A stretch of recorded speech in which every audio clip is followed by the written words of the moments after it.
नमस्कार दोस्तों, D3 के नए वीडियो में आपका स्वागत है। आज हम बात करेंगे ईरान वर्सेज अमेरिका पर। 70 साल की पुरानी लड़ाई तेल, पावर, धर्म। 1953 में अमेरिका ने ईरान की सरकार को गिराया।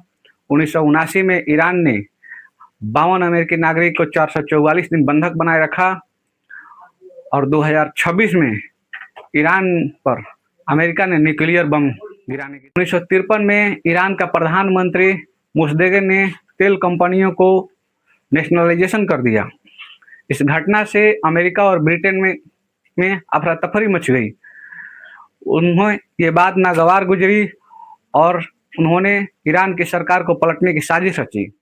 CIA और ब्रिटेन ने मिलकर ईरान को तख्ता पलट करके वहाँ के राजा मोहम्मद शाह रजा को प्रधानमंत्री बनाया।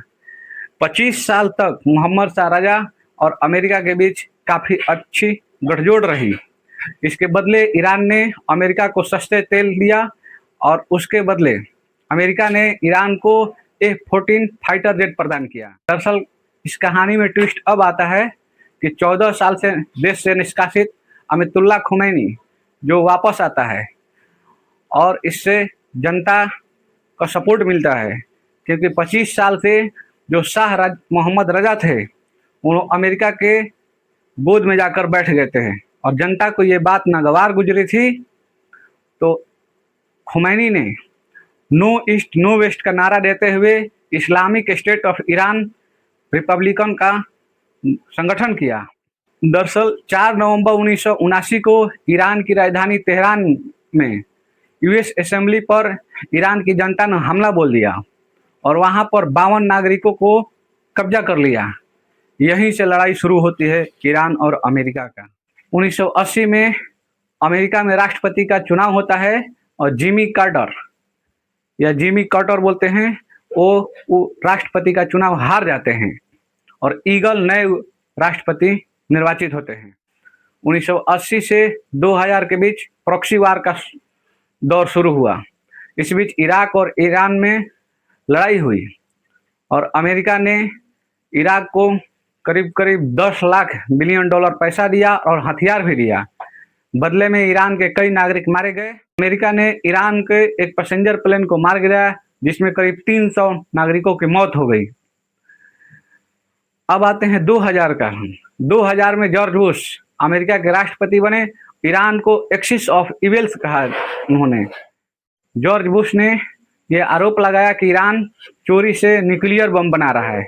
उस पर कई तरह के प्रतिबंध लगा दिए गए, जैसे उसको तेल निर्यात को बंद कर दिया गया, विदेशी खाद्यों को फ्रीज कर दिया गया।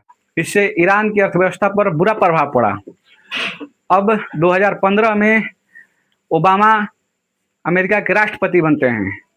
उन्होंने ईरान के साथ एक डील की और न्यूक्लियर प्रोग्राम को लिमिट कर दिया कि ईरान 60% से ज़्यादा न्यूक्लियर प्रोग्राम नहीं बना सकता है।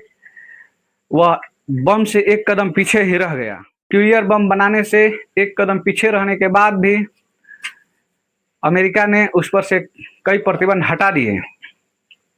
2018 से 2025 के बीच ओबामा के डील को ट्रंप ने मानने से इनकार कर दिया और 3 जनवरी 2020 को अमेरिका ने ईरान के जनरल सुलेमान को ड्रोन के द्वारा मार गिराया।